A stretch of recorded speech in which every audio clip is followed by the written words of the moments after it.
कैसा ये इश्क है, द्वितीय भाग 9। तन्मय ने हर्षित को गुड्डू की फोटो भेजी तो वो खुश होकर चला गया। तन्मय के फोन की रिंग बजी। निधि कॉल कर रही थी। पहले तो वो इग्नोर करता रहा, पर जब 2-3 बार रिंग बजती रही तो अनमने मन से रिसीव करता है।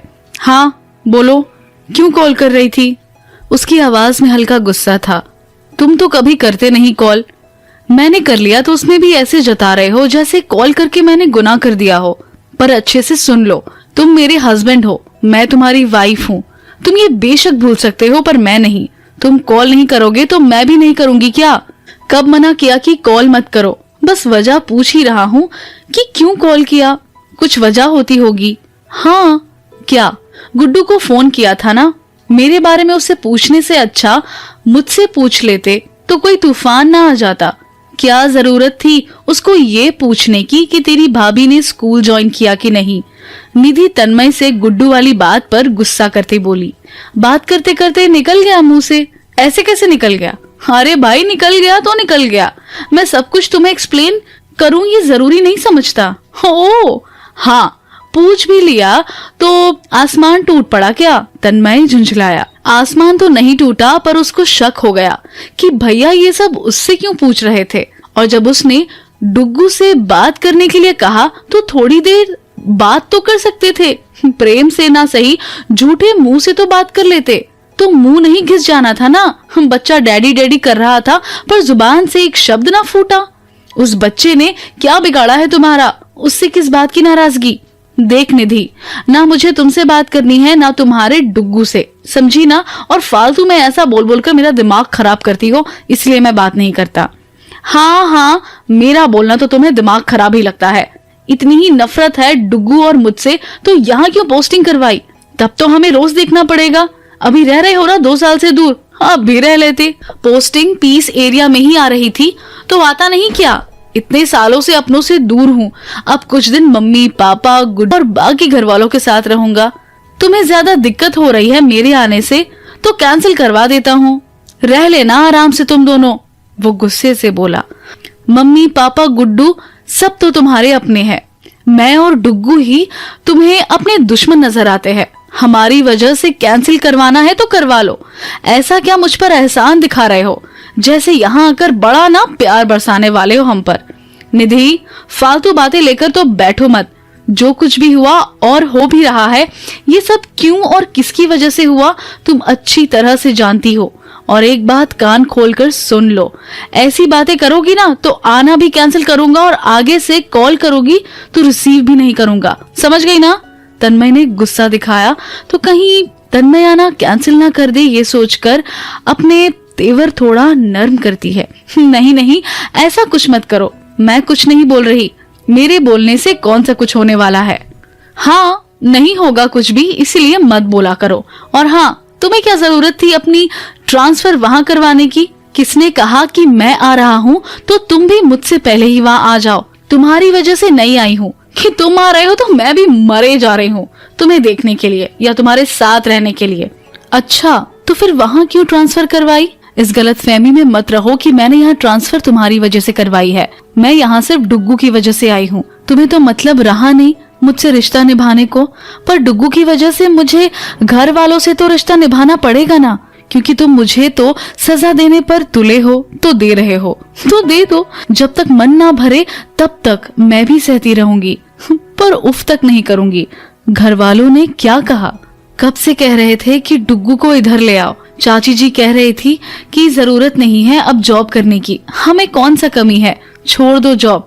अब तक तो कुछ ना कुछ बहाने बना रही थी, पर अब जब तुम यहीं पोस्टिंग पर आ रहे हो तो चाचा जी ने खुद ही सिफारिश लगाकर यहाँ पोस्टिंग करा दी कि तन्मय भी यहाँ आ रहा है तो तुम भी डुग्गू को लेकर यहाँ आ जाओ। तो आना पड़ा मुझे। अच्छा, सिर्फ डुग्गू की वजह से आई हो तुम? उसने गुस्से से इस बात को दोहराया। हाँ, और किसकी वजह से आती? तुम तो मुझसे कोई रिश्ता रखना नहीं चाहते, सिर्फ डुग्गू की वजह से आई हो तो रहो उसकी माँ बनकर।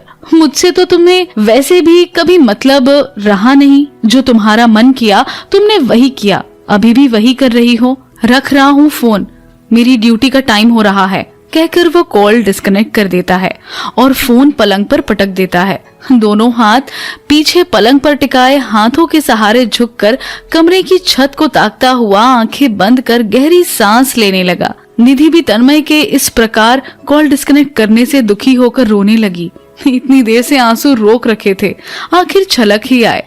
फोन बेड में फेंक फूट फूट कर रोने लगी। वो भी इस उम्मीद में उसकी रुसवाई बर्दाश्त कर रही है कि कभी तो तन्मय का मन बदल जाए, क्योंकि वो तन्मय से बहुत प्यार करती है। बेशक दोनों के बीच नाराजगी है, पर निधि को यकीन है कि एक दिन सब ठीक हो जाएगा। थोड़ी देर बाद आंसू साफ करके फोन उठाया और उसने तन्मय की फोटो देखने लगी तो होठों पर मुस्कान आ गई। 2 साल से दूर रहकर मुझसे अपनी नाराजगी दिखाकर सजा दे रहे हो ना कैप्टन साहब, तो सह ली मैंने, क्योंकि दूर थे, मैं कुछ नहीं कर सकती थी। पर अब नहीं, एक बार यहाँ आ जाओ, फिर जिस प्रकार आपको जम्मू से अंबाला शादी रुकवाने आने मजबूर कर दिया था, वैसे ही वापस पहले वाला तन्मय ना बना दिया तो कहना। हाँ नहीं तो मैं भी केवी की मास्टरनी हूँ। जिद्दी से जिद्दी बच्चे को लाइन पर कैसे लाना है अच्छे से जानती हूँ। आपको भी लाइन पर ना लाई तो कहना, कहती वो मुस्कुराने लगी। गांव में बलवंत चौधरी की इच्छा गांव की राजनीति से आगे बढ़कर क्षेत्र की राजनीति करने की थी, जिसका अब समय आ चुका था। अगले 1-2 महीने के बीच में इलेक्शन आ रहे हैं, तो चुनाव लड़ने की तैयारी जोर शोर से परवान चढ़ रही है। इसी दिन का सोचकर वे राजबीर को डीएम बनाना चाहते थे, ताकि उनका रौब इलाके में बढ़े और वो इलेक्शन में उनकी मदद भी कर सके। भाई भतीजे डीएम होगा तो लोगों पर एक अलग रौब तो पड़ता ही है। जरूरत पड़ती तो वो उनके हक में पक्ष लेकर चुनाव जीतने में उनकी मदद भी कर सकते हैं। ये तो राजनीतिक इच्छा थी, पर एक सपना भी था कि परिवार का कोई लड़का IAS बन जाए, जो उन्हें राजबीर में उम्मीद के रूप में दिखता था, क्योंकि वो पढ़ाई में शुरू से काफी होशियार था।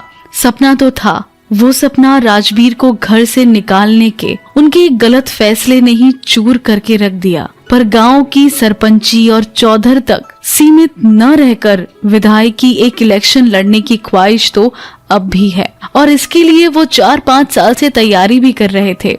राजनीति में अपने पैर मजबूती से जमाने के लिए कुछ समय से वे अपने दबंग छवि को बदलकर एक शांत नेता के रूप में खुद को प्रमोट करने पर लगे हैं, जिसकी शुरुआत उन्होंने तन्मय और निधि की शादी से की और लोगों को बताया कि अब वो जाति प्रथा में विश्वास नहीं करते। घर के सभी लोग उनका इस सब में साथ दे रहे हैं, पर रणदीप उनका दाहिना हाथ है। रणदीप दबंग होने के साथ जोशीला और साहसी तो है ही, लोगों के सामने अपनी छवि शांत बनाकर रखने की कला में भी माहिर है। हथियारों का खुला प्रदर्शन और मारधाड़ सार्वजनिक स्थानों पर करने से बचता है, इसलिए सब उसे शरीफ समझते हैं। पर वो असल में क्या है वही लोग जानते हैं, जिनका उससे पाला पड़ता है। ये समझ लो, शरीफ गुंडा है जो वक्त आने पर अपना रूप दिखाता है। पहलवानी का शौक भी है तो अक्सर अखाड़े में भी पहुंच जाया करता है। पापा ने किसानों के धरने की आगे की रणनीति तैयार करने बुलाया तो शहर से वापस गांव आ गया। घर के बाहर कंपाउंड में गाड़ी रुकी तो सफेद कुर्ता पजामा पहने, जो आमूमन उसका पहनावा रहता है, उसके कुर्ते की बाजू को कोहनी तक फोल्ड करता, रौबदार मूंछों पर ताव देता, आंखों पर काला चश्मा ठीक करता गाड़ी से उतरा और तेज कदमों से चलता मुख्य द्वार से अंदर आया तो सब उसका इंतजार कर रहे थे। बलवंत चौधरी हॉल में बाकी तीनों भाइयों और दोनों बेटों के साथ बैठे थे। अभिवादन और सबके पैर छूने के बाद रणदीप भी बैठ गया। कैसे है सैर माँ सब? तन्मय की बहू ने कोई दिक्कत तो ना होती स्कूल जान माँ? ज्यादा दूर तो ना होते? थोड़ा दूर तो है, पर जब तक तन्मय नहीं आता तब तक थोड़ी दिक्कत तो रहेगी। रणदीप से जवाब सुन थोड़ा गंभीर होकर पूछा, छोरा कैसा है? ठीक है, बस थोड़ा शरारती है और जिद्दी तो बिल्कुल अपने बाप जैसा, कहकर वो मुस्कुरा दिया। फिर अपने पिस्टल वाला वाक्य सुनाया तो सब हंसने लगे। तो राजबीर का पापा भी उससे मिलकर आया था तो बोले, हाँ भैया बहुत शैतान से अड़े कब आवेंगे? मार अभी मन से उसे देखने का। अगले हफ्ते से स्कूल कॉलेज की हफ्ते की छुट्टियां हैं, उसमें कह रहे थे आने की। चलो ये तो अच्छी बात सुनाई तड़ने, कतई जी सा आ गया। उन सब की कमी महसूस होवे से और उस छोरे को समझा दिया था। तन्ने अच्छे से जो गुड्डू ने और निम्मो ने परेशान करे था।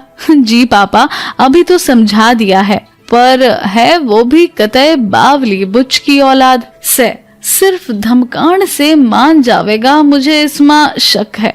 मारे समझाने के बाद अभी तो फिलहाल चुप है, पर मारी उस पर बरोबर नजर है। अगर उसने आगे फिर कुछ करण की सोची तो फिर हाथ पैर तोड़वा कर फिर चैन से बैठेगा। रणदीप के चेहरे पर गुस्से के भाव थे।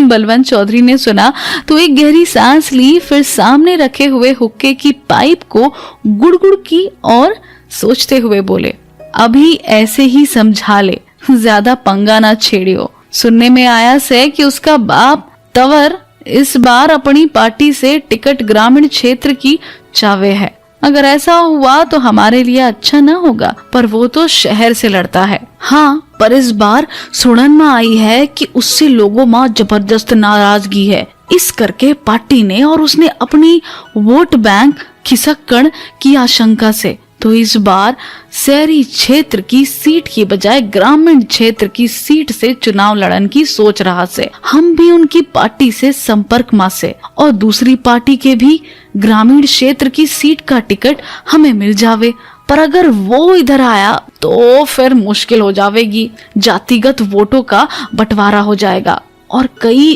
और असर भी पड़ सके है। वे बहुत गंभीरता से बोल रहे थे। ये राजनीति भी बहुत बड़ी शतरंज के खेल की तरह होती है, जिसमें बिसाते बिछती है, चालें चली जाती है, मोहरे मरते हैं और आगे 10 चाल क्या चलनी है उसका खाका पहले ही दिमाग में बिठा लिया जाता है। जो ये कर लेता है वही माहिर खिलाड़ी कहलाता है। हाँ, ये तो है। फिर क्या करेब? रणदीप ने पूछा। धरना प्रदर्शन से मात्र किसानों की मांगों को लेकर सरकार को चेतना ही हमारा मकसद नहीं है, बल्कि सभी पार्टियों को हमारा शक्ति प्रदर्शन से, ताकि उन्हें हमारी शक्ति का अंदाजा हो सके। यही हमारे आगे के भविष्य का निर्धारण करेगा। थारे को जो काम दिया है वो करिया कि नहीं? उन्होंने रणदीप की तरफ देखा। हाँ, कर लिया है। अभी जो डीसी है बड़ा ही स्ट्रिक्ट है। धरना प्रदर्शन की परमिशन देने को तैयार नहीं था कि अगले हफ्ते 3 दिन यूनिवर्सिटी में प्रोग्राम है तो 3 दिन परमिशन नहीं मिलेगी, पर किसी तरह उसकी अगले दिन की ली है।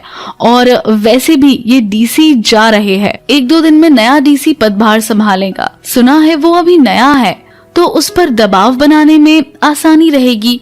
ये तो पत्ते की बात सुनाई है। हाँ, लोगों के आंट जान के इंतजाम करया। यहाँ के अधिकतर लोग तो अपने ट्रैक्टर ट्रॉली में चले जाएंगे। जो रह जावेंगे उनके लिए बसों का इंतजाम करवा दूंगा। ठीक से। जरूरी गुफ्तगू में ये लोग अपनी आगे की रणनीति तैयार कर रहे हैं। इलेक्शन लड़ना कोई बच्चों का खेल तो नहीं, इसलिए ऐसे काम तो करने पड़ेंगे। 1-2 दिन बाद डीसी ऑफिस में गहमा गहमी है। नए डिस्ट्रिक्ट कलेक्टर पद भार संभालने आ रहे हैं। 4 मंजिल बिल्डिंग और लंबे चौड़े कैंपस के अलावा इस सचिवालय के साथ लगते अन्य सरकारी ऑफिस में भी है।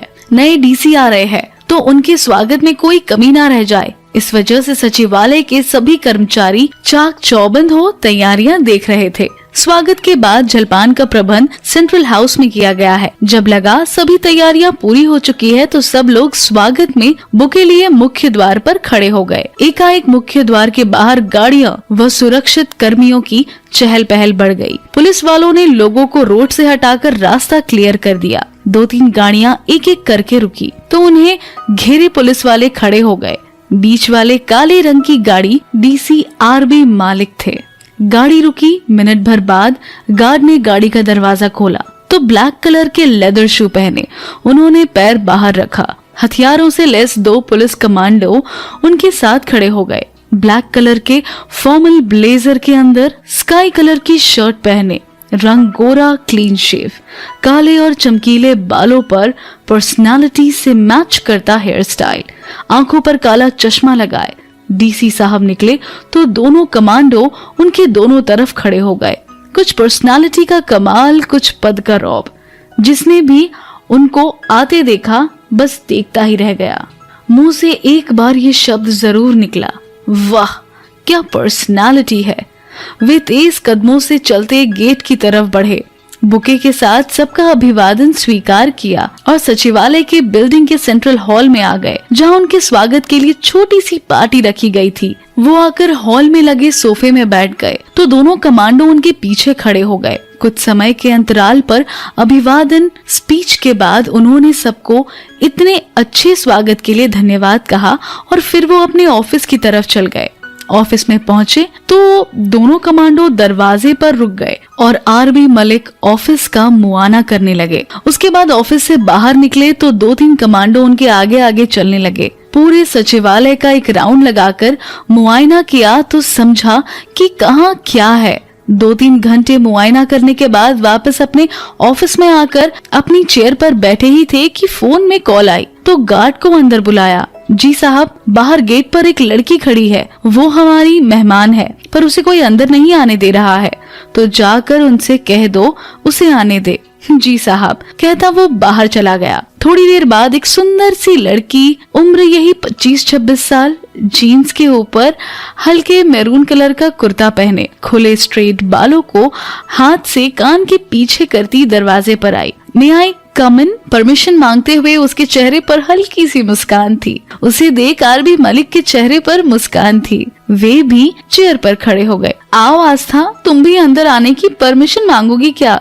राजबीर से परमिशन नहीं मांग रही, जिले के डीएम साहब से मांग रही हूँ। कसम से घर से तो राजबीर से मिलने आई थी, पर यहाँ आकर जो फीलिंग आ रही है मैं बता नहीं सकती। हर जगह पर चेकिंग, पूछताछ।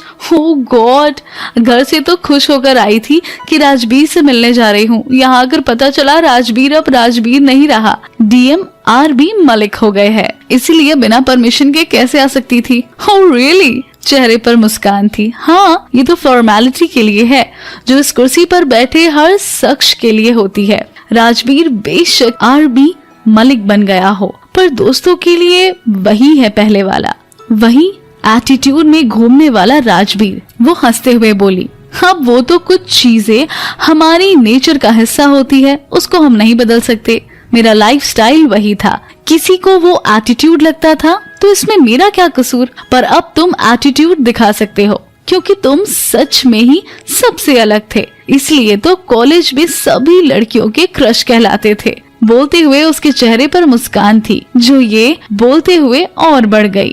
क्या आस्था, तू भी मजे ले रही है क्या मेरे? नहीं, सच में ही, मजाक नहीं कर रही। अच्छा ये छोड़ो, ये बताओ कैसा लग रहा है 3 साल बाद अपने ही शहर में डीसी बनकर आना? उसने मुस्कुरा कर पूछा।